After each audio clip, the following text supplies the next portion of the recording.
Hello everyone, this is Kevin from MRU Studios, and today, or this week's tutorial, I wanted to follow up with some things I discussed in my last tutorial video. Specifically, if you saw it, it was related to exporting a very old Michael 3 character into Blender and some of the issues I worked around to get him imported successfully. Since that time, I've exported some additional characters, including this basic soldier here, and I've noticed some additional issues I've had to kind of work around, and I want to share that knowledge with you. This is specifically in relation to an export of a Michael 3 character. However, these techniques I'm going to show you in Blender are going to be useful for a lot of things you do. It's taking vertices, polygons of a mesh, and reassigning them to specific bones. That's going to be just very helpful general information. So we're going to talk about that. It's in relation to some of the hard surfaces on this particular model here. I didn't even know they existed. This is a really cool character, and I am going to show you how we deal with some additional issues.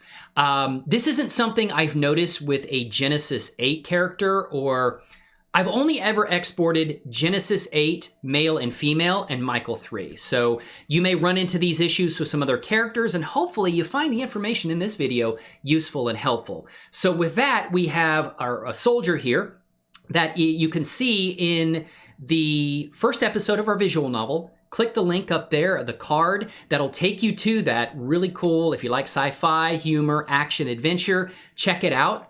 Put a lot of hard work and effort into it, and we're working on episode 2 right now, specifically exporting these characters into Blender so we can take advantage of the tools there.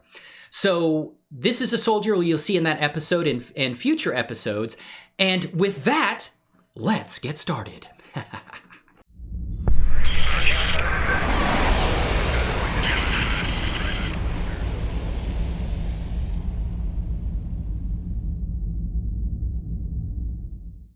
All right, so here we are in DAZ Studio. As I said, we've already got the character in the T-pose, which we're going to need for some retargeting Mixamo animations that I'm going to apply in the future, which works great even with Michael 3.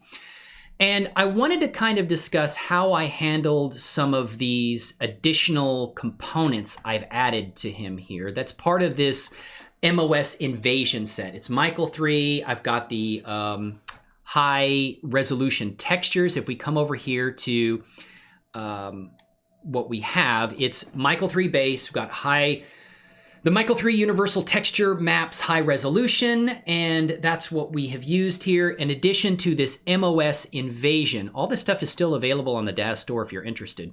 Not that I get a kickback, I just want to let you know about it because it's a cool character set and cool equipment. But it's specifically related to this arm armor and also this shoulder pad down here, okay? Before you saw in the last video, what I did was when I brought the character in so that the rigging would be connected properly to the clothing, I went over to Edit, Figure, Rigging, and then Convert Figure to Weight Mapping. Now I've already converted the weight mapping, so you won't see the pop-up as you did before, but you can check out that other video and you'll see what I did. So I converted the weight mapping, and I did it for a lot of the clothing as well. But for these particular items, the shoulder pad and this particular arm armor, I kept the original weight mapping that comes with Michael 3, okay?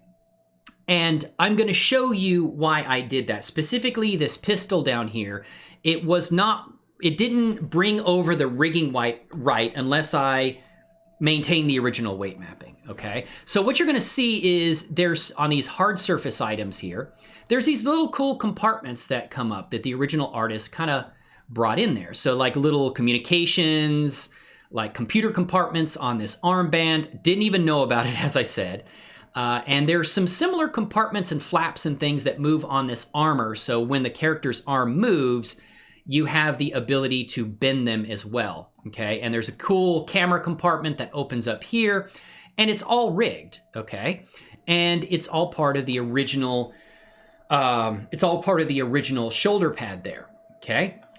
If the problem is, if I keep the original weight mapping, or I'm sorry, if I change the weight mapping to the general weight mapping here, which I did, then some of that rigging is kind of imported in a unique manner. So if I take the shoulder pad and I bend it the way you see here, like some of these flaps move, they have the weighting set differently. So those flaps move at a different rate. They don't move kind of like they stretch away from the armor, and they don't all move together.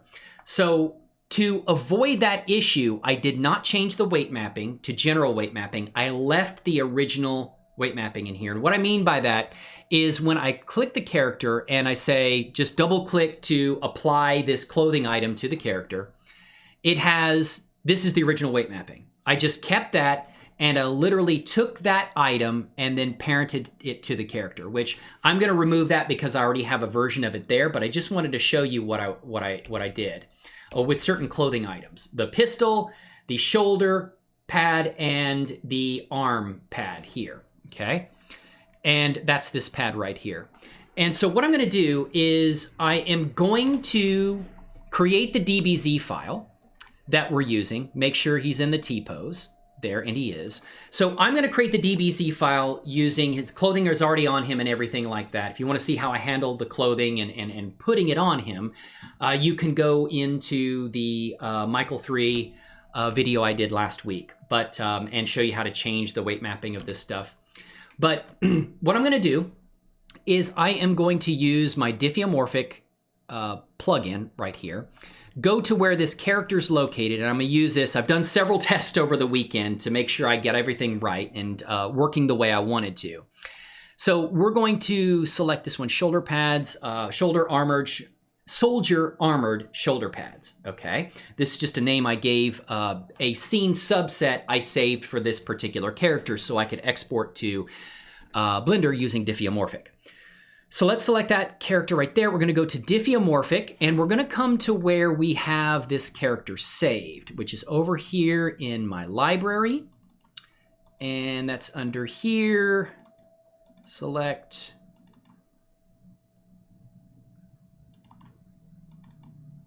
Scene subset, and we're going to go down to where here. I've already got it in there, but I'm just going to go through the motions to show you how it's done. Let's delete that and select shoulder pad stuff and say save. And then what it's going to do is create the corresponding DBZ file, which I'll show you in the folder here. So we've got the character, soldier armored shoulder pads, and then we got the DBZ file we just created. So what we're going to do now, we've got that exported, shows it exported here. Let's head over to Blender.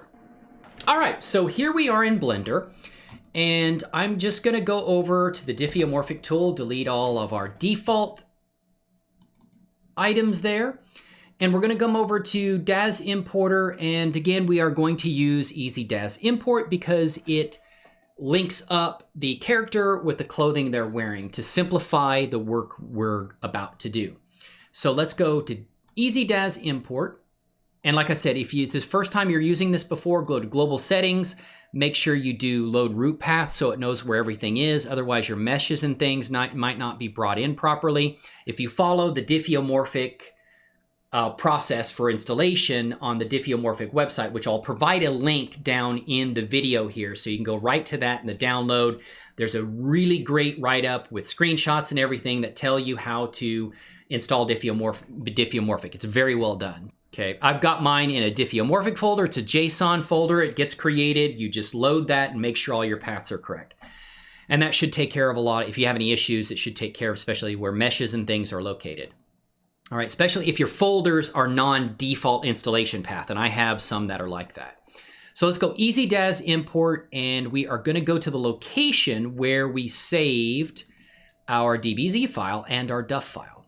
Okay, here's the DUF file, shoulder pads, character. We're going to bring in soldier armor shoulder pads, easy import DAZ. So he's going to get loaded in here, and I'm going to show you what I'm referring to. All right, so here's a character, some warnings about how it brought in things, but no errors. And here he is, which is great. And he'll look good. Let's just take a look at him in cycles. We'll go over here, select cycles. We'll select GPU. About 500 samples is good enough for me. And let's look at him in cycles. and I'm gonna put in some scene world default HDRI lighting, and here he is. Okay, we can hide his bone structure. There he is. Looks really good. Everything should be rigged up fine, and if we go and turn on the rigging, we select a bone, go to pose mode, and we're going to rotate this. Everything's beautiful, okay? But there is an issue with this particular shoulder pad, and what you're gonna see is if you click on a bone for the shoulder pad here, there's bones for those flaps that I was showing before that we were bending inside of DAZ Studio, the two, and the one in the front, one in the back, on the side here, and then we have this bone here, which moves the entire shoulder pad, and we have this green bone up here, and that moves that flap that has that camera on it that I showed you in DAZ Studio. Now, the reason bones are colored green, as you'll see on the Diffeomorphic website, green means there's a constraint on that bone. I mean, you can only move it or rotate it a certain amount or position it in a certain way. It's limited. It's got a bone constraint on there. And I'll show you what that looks like here. If I come down here to bone constraints for that, here, you'll see that there is a, hope you can see that, limit X. It's got a check mark and it says it only rotate 110 degrees away from the position it's in. That prevents the camera coming over, hitting him in the helmet or anything like that. I adjust that a little bit more because I don't like the movement of it. It needs to open more. So if we take one of these bones and we move it, oh my goodness, the bones don't move with the rig. And the reason is because we didn't change to general weight mapping as we did in our last video. The bones don't get rigged to the bones don't get rigged to the meshes properly, but we're going to manually do that to avoid the issues that we have with this shoulder pad when we change to general weight mapping like we did with the character. And how I'm going to do this is we are going to go into object mode, okay? Get off the bone structure. So what we're going to do is we are going down to where our bones are for the character. So we're going to go down to the armature here, and we're going to go to this particular bone. Let's go into pose mode so we can select that one bone. And we will go, it should be highlighted in here. So we're going to drill down until we get to that chest, right color, and it's this RPad01. Now it's important to remember the name of this bone, and I'm going to show you why. So I'm going to take and just place that name of the bone in Notepad here, okay? Place it in there, it's RPad01, all right? Move that off to the side. And what we're going to look at is if we go to the mesh of that shoulder pad right here, which is right here, it's called Ranger Shoulder, okay? That's the entire shoulder pad mesh for both sides. And we're going to, down here, we're going to go to this tab that looks like, after we get out of pose mode, go to object mode, select the shoulder, and there is an object data properties. It looks like a triangle with squares on each point of the triangle. If you go down in there, there's vertex groups. Now, there should be vertex groups in here for any polygons of the mesh, specifically the vertices where those polygon ends meet, that are mapped to a vertex group, and that vertex group has the same name as the bone here, okay? So when we looked over at the bone right here, we had this RPad01, okay? Any vertices that are assigned to a vertex group where the name of that vertex group matches exactly the name of a bone are going to move with that bone, okay? And I'm about to show you how we do that here. How do we generate a vertex group and assign these vertices so we can do just what I said? Let's come over to Ranger Shoulder, okay? And we are going to go down here to the object data properties. So in vertex groups, we're going to come up over here to object mode, edit mode. Now, what edit mode allows us to do is basically create vertex groups and assign vertices to them. So we're going to click off that so we aren't got any vertices selected. And in vertex groups, we got a plus symbol over here. That creates a vertex group. So we're going to create that vertex group, and we're going to take the name that we copied of the bone for that shoulder here, which matches the bone over here that we were looking at. And we are going to rename that vertex group to the exact name of the bone. Just copied and pasted it, okay? Enter. Now, so we successfully created a vertex group. Now what we want to do is I want to select all the vertices of this right shoulder pad and assign them to that vertex group. And the best way to do that is to go in wireframe view here, click that at the top. And what that allows us to do is select all the vertices that are part of that shoulder pad. If you are not in wireframe and we select here, cool, we've selected the vertices, but you see on the back side, a lot of those vertices don't get selected. So basically, when you're in wireframe, you're looking at all those vertices and you can select them all at one time. Because we have shoulder selected, we're only gonna select those vertices. Now we're not doing the other shoulder pad yet, we're just doing the right shoulder pad. So that's all the vertices of that shoulder pad group right there, perfectly selected. And what we want to do is say assign. We've got our vertex group we just created and select assign, okay? Now, if we click off away from the shoulder pad and we say select, it's gonna show us all the vertices that are assigned to the vertex group we just created. So select, all those vertices are selected, which is perfect. That's exactly what we wanted. Now that we've done that, let's go back into solid view here. And we can get out of edit mode, go into object mode. And what we're going to do is we're gonna select the bones, all right? And go into pose mode right here. And now we're going to select that bone here, the RPad 01, all right? And we're gonna rotate it. And you see when we rotate it, now all those vertices that are in that vertex group whose name matches exactly to the name of the bone follow the bone when it's moved. So it's not that hard, it's very quick to do. So you can basically reassign those vertices. Okay, so now we've done this and we've got these vertices of the shoulder pad assigned to the main bone there. We want to do it for these other bones as well. So if I select a bone here, this particular bone, I want to see what the name of that bone is. Let's go in pose mode and we'll select that particular bone. We come down and see which one is highlighted. And we drill down into here to see which one is selected. It's this RPad 03, that's this front flap here.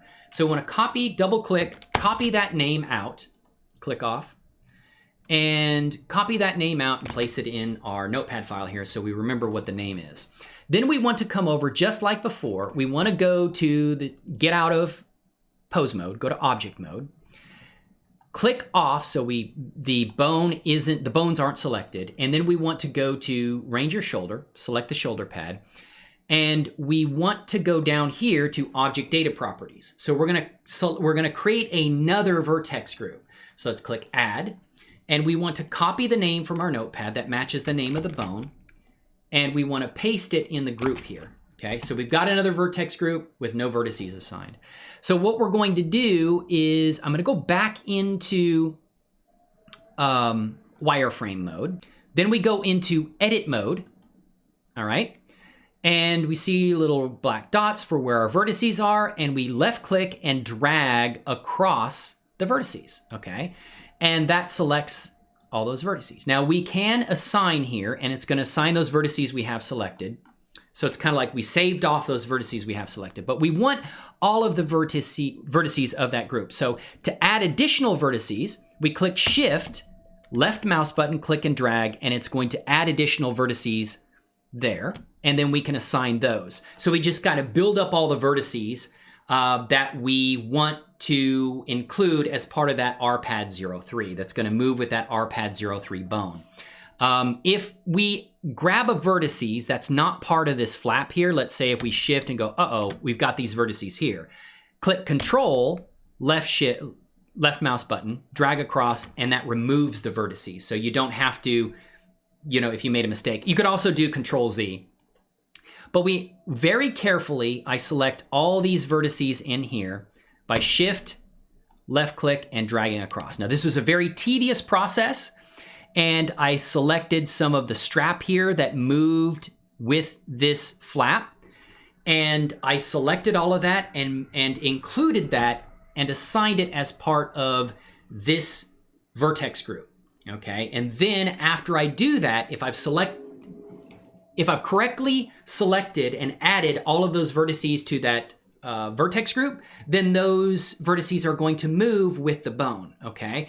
Now, for the sake of time, I'm not gonna show you, it's a tedious process of selecting all these, gotta be very careful, and it was a tedious process with this flap that moves up here. It took a little bit of time, it's a manual process. Like I said, if you guys know a better way to do this, please let me know. I don't pretend to be an expert on this, I'm just learning as I go along.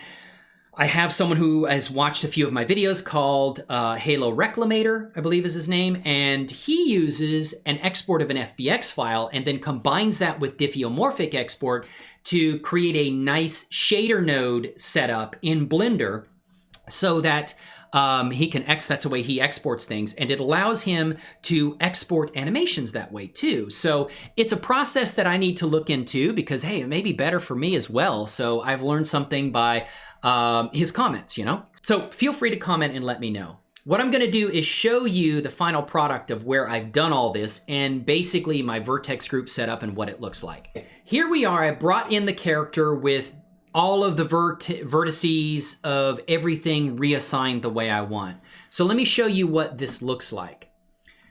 If I come into selecting these shoulder pads, we go down to the object data properties, okay? Select that, and you'll see that I've created a bunch of vertex groups. So let me show you what I did here, okay?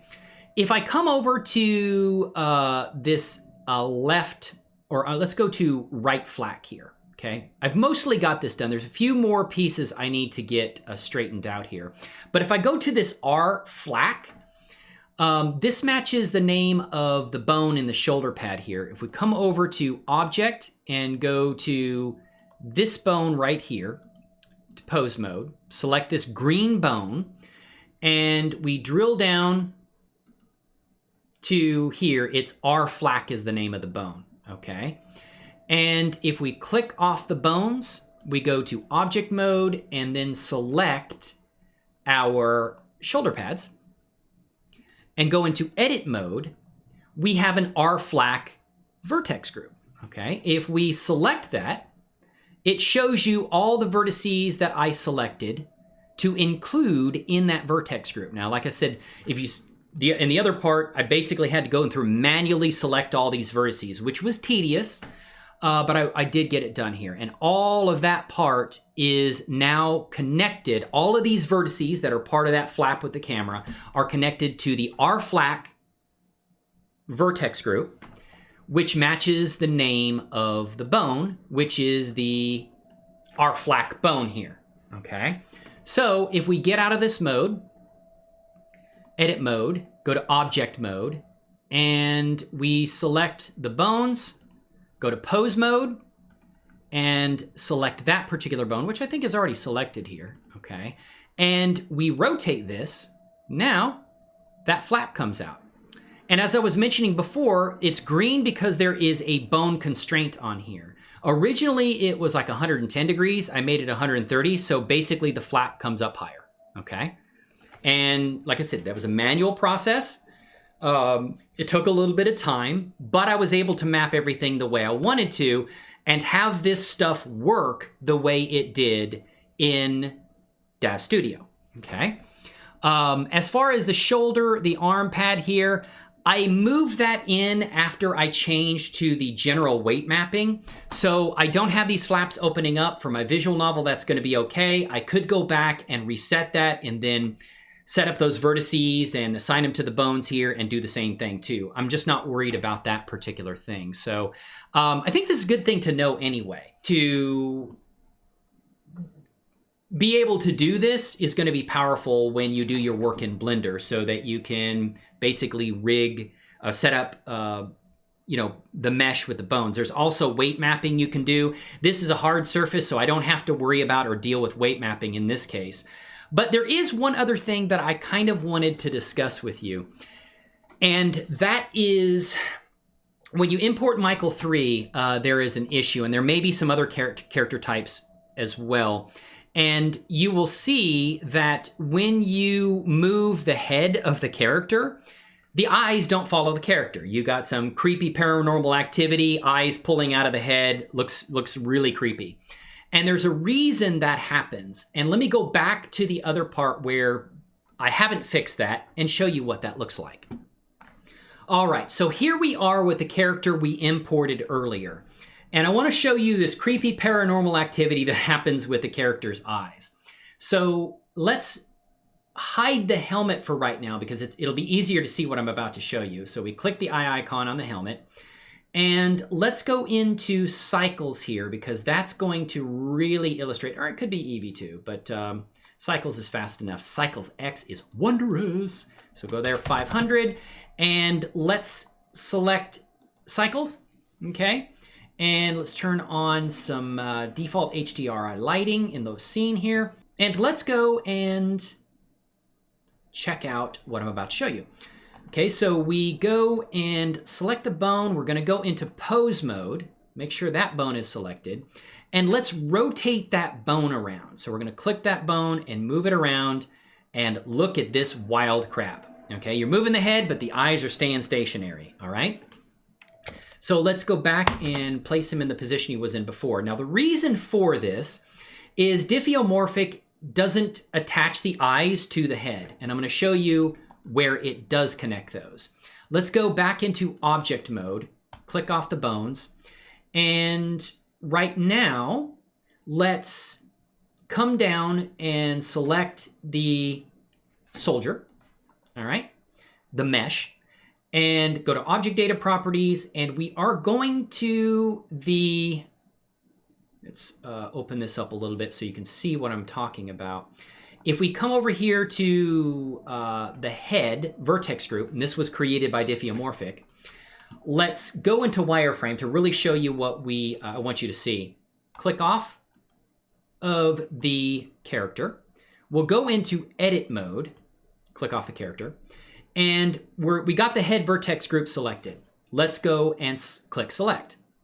Okay, you notice that all the vertices that are part of the head vertex group are there, and it makes sense. But the eye vertices aren't selected. Why is that? Because they aren't mapped to the head. They aren't part of that head vertex group. Where are they? Where they are is if you select down here, you go to hip, okay? And let's select to show you the hip vertices in the vertex group, okay? So that's the hip, that's this part down here, plus the eyes are part of that hip vertex group. So they're completely mapped wrong. All right, what we have to do to fix this is, first of all, we're in the hip, we've got all of the hip vertices selected. Let's just click off, and we're going to left click, drag and select over the eyes. All right, and we come around and all the eye vertices are selected. It's okay if some of the head vertices are selected because what we're gonna do is say remove, and if the vertices weren't part of that vertex group anyway, they're just gonna be removed. So clicking remove is going to remove all of the eye vertices from the hip vertex group. So if we click off now and we click select, the eyes don't show up. The hip does, but the eyes don't show up. So we've properly removed the eye vertices from that vertex group. What do we have to do now? We have to go into the head and map those vertices of both eyes to the head. And this is the way you do that. It's pretty much the same way you had selected the eyes when you remove them from the hip. We're gonna add them to the head. So we have it in wireframe, come across, drag it over the eyes. You see all the eyes are selected and the head too. And that's fine because those vertices are already assigned to the head group. It won't matter. So we can just go over here and find the head here, and then click assign after we've selected that, okay? If you click off, click select, now all those vertices of the eye are assigned to the head, which is easy to do. Let's go back over to where I've corrected all of this. Let's hide the helmet here, and now when we select the bone here, and we're in pose mode, and we rotate, the eye vertices move with the head, okay? And you don't have any problem. In addition to that, not only do you have eye vertices that are assigned to the head bone, they also need to be assigned to the eye bones, the proper eye bones. So you have a left and right eye bone here. And if we drill down into the left and right eye, okay, we see that we've clicked on the right eye bone, all right? There is no left and right vertex group if we go back into what we were working with. So we come down here and you'll see there is no left and right eye. So what we have to do is we have to create a left and right eye vertex group. And how I'm going to do that is go to the bone of the head here and select the head, and there's a left eye and right eye. Let's just start with the right eye here. I'm just going to show you an example of what I do. Okay, copy that. We're going to put that into that notepad file we created, right eye, and come down into the vertex group, add a vertex group here, paste the name into there, right eye. And then what we have to do is come over to the right eye and select these vertices that are part of that eye. And that's a manual process. It is clicking shift, left click, holding, and dragging it across the vertices that we want to include. So we'll come in here, grab and drag like this, okay? Now, when we do that, it's selecting a bunch of other vertices we don't want. And how you would get rid of the vertices out of what you've selected is to click Control and click left mouse button and hold. And that removes the vertices you don't want. So you go through and select all the vertices of that right eye and assign them to that new right eye group you created, okay? And then after you do that, if you got it all set up right and you've selected all the right vertices, come into the file here where I've got it all corrected. I'm gonna go over here to look at cycles and bring it up to him. And now if we click on the right eye bone, because we've mapped the vertices, as you can see in the corrected file here, if I select the mesh of the character and I come down to the vertex group, you will see, move this up a little bit, there is a right eye and left eye vertex group I created. And I assigned the vertices properly to the vertex group, which has the same name of the bone. If I select on this bone right here and go into pose mode, select that right eye bone. Let's zoom in a little bit so you can see what I'm talking about. And you rotate. Now the eye moves with the bone, which it didn't before, because we've properly reassigned the vertex of the eyes to that bone, okay? And let's do it for the left eye too. You'll see there on the left eye, here, if we rotate, now we've got the eye moving with the bone. And it took a little time to do this, I won't lie about it. So if you know of a way that could be faster, please let me know. I don't know how you can set up Diffeomorphic so this doesn't map that way. There's nothing on the DAZ Studio side I know of that you do, and I'm not sure if something in here might get it right. I don't know. If you know of an easier way to do this, that's fine. I do have a viewer of the channel that watches these videos. His name is Halo Reclamator. He actually recommended doing like saving it as an FBX. And then after that, you can use Diffeomorphic to get a nice shader node set up. So it's a combination of the two things. And it may, I'm gonna have to play around with that. It may correct this issue that I'm having. I think one of his advantages is that it also allows using FBX, because you can save animations, allows you to bring those DAZ Studio animations into Blender. So that's one way you can do it. Like I said, I'm gonna have to play around with that to see if that's a better way. And hey, if I find it's a better way, I'll be happy to let you know. I'm not, if I make a mistake or something like that, you're free to let me know in the comments. If you have more experience, you're like, hey dude, why don't you just do this and save yourself all this trouble? Please tell me. I'm just trying to share knowledge that I feel might be beneficial to you guys. If I'm wrong, and I'll admit that. So it's all about, learning how to create vertex groups and assign them to bones. That's going to be beneficial if you do rigging, okay? So it isn't just specific to Michael 3. If you're going to do a lot of work in Blender, it's going to be good to know that. There is one other thing that I want to point out, and that is something I discussed in the last video.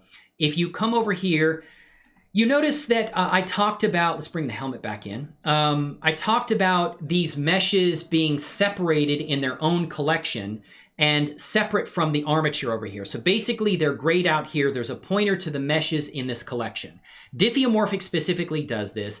And what I had said before is grabbing all of these meshes and bringing them down into the vertex group, the armature. And that simplifies things for access, but there's a reason why they do this, and it is explained in the Diffeomorphic website. So let me bring that up, and it's down here. If you go to Diffeomorphic, you go to DAZ Importer version 1.6, scroll down to where it's got all this documentation, really good documentation. They were very thorough and very good, and thank you so much, Diffeomorphic creators, for making a lot of great documentation like this. Go to the correction section, which is this section over here. It talks about how to merge rigs and things like that. If we scroll down to this section here, okay, it says, note that all meshes has been moved to a separate collection. This allows you to temporarily exclude all meshes from the scene in a simple manner, leaving only the armatures. This is a convenient example given when loading poses and animations, because most of the time is spent on updating the meshes, which is avoided if they are excluded from the scene. Example given, when loading a BVH file with a BVH retargeter, which I don't do, but excluding the meshes from the scene can reduce the loading time with a factor of 10 or more. This is a very important note that I learned. So what they're basically saying is, let's say you want to apply a pose to the character. Now, it's not that big of a deal. Like if I want to move this character's arm, basically everything is updating really fast. I have a pretty powerful computer, so it's not that big a deal. Cycles X is much faster than the original Cycles because I have Blender 3.0. But let's say you're in a complex scene. You got a lot of characters in there. Maybe for whatever reason, it's taking up more of your processor power. Or, you have a slower computer. One of the things you can do is, get out of Cycles so you don't have to deal with that kind of updating. But another thing you can do is, if you want to look at it in its final render appearance, then one of the things you can do is, because all of these meshes in their own collection, you can just click the eye icon for the collection and immediately turn off all of those meshes, okay? So if we want to apply a pose here, or let's say we want to apply some mocap Mixamo animation, we can do that, and we can almost play it in probably more closer to real time here, because we're not having to wait for Blender to update all the meshes because they're not appearing in the scene. Or if we want to apply a pose, if we come over here and turn on the meshes, we see that it's pretty quick. But if we get out of like here and go back in, we have to wait a little time where all these meshes are being updated, okay? And they have to be updated for every little movement of the character. If you click the eye icon, you don't have to wait for that. You can basically pose this and really quickly, don't have to wait for any meshes to update. You can pose the rig the way you want, and you don't have the meshes to worry about slowing down your processing time. And it's nice because you can just click the eye icon of that collection to immediately close off all the meshes. The problem is, if all the meshes are down in the armature here, we drag this down here, you don't have that eye icon with the collection. Now we have to go and click all these eye icons individually, which we can do, and we can hide the meshes that way. But that's pretty tedious, right? Isn't it just easier to, do it inside the mesh folder, because we got one eye icon, boom, it's all gone. So that's why they do it, all right?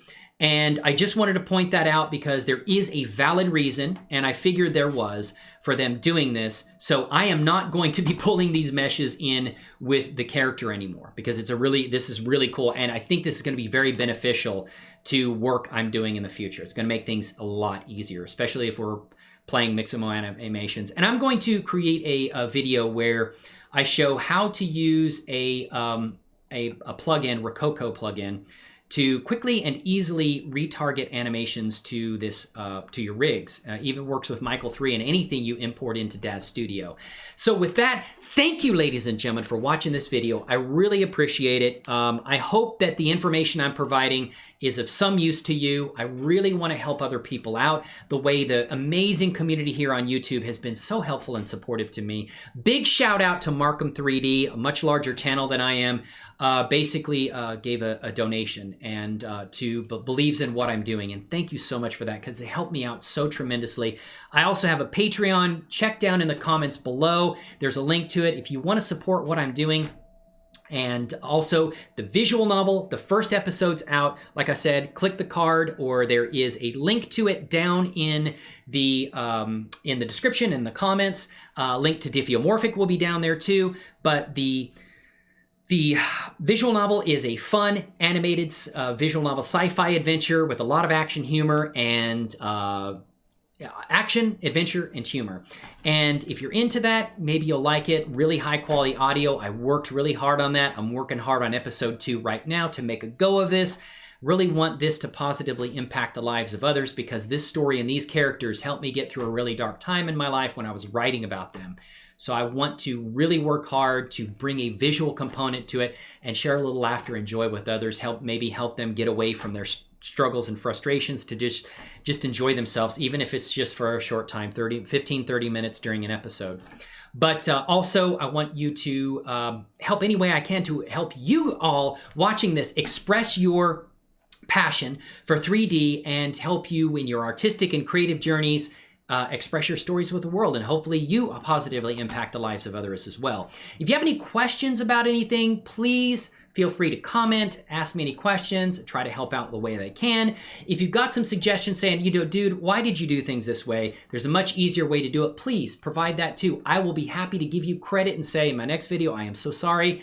Thank you to providing that information. I just want to share and try to help others out. So as I learn more stuff, if I make errors or missteps, then I will own up to those and say, hey, look, there's another way to do this that's better. So I do appreciate it, ladies and gentlemen. Thank you so much. If you like what you see here, please consider subscribing to the channel. I'm doing weekly tutorials, putting them out on Tuesday. I'm going to try to schedule more live streams in addition to working on my animated adventure. It's a lot of work. I'm only one person, so I'm trying to do what I can. Hopefully I'll see you in a live stream sometime. I do those spur of the moment too as well.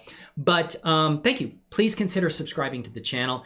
I am overwhelmed by the amazing support I've had. I've seen growth unlike anything I've seen on my previous incarnation of game streaming on YouTube and even on Twitch, right? I'm on Twitch. I do some of that sometimes, game streaming over there, just have some fun with the community. But this is my passion and this is what I do. So thank you so much. I'm overwhelmed by the support. I love each and every single community member, and I am there to help you as much as I can. So with that, thank you so much. I hope you have an amazing week. You and your families have an awesome, fantastic, and your loved ones have an awesome, fantastic 2022. And we'll see you in the next video.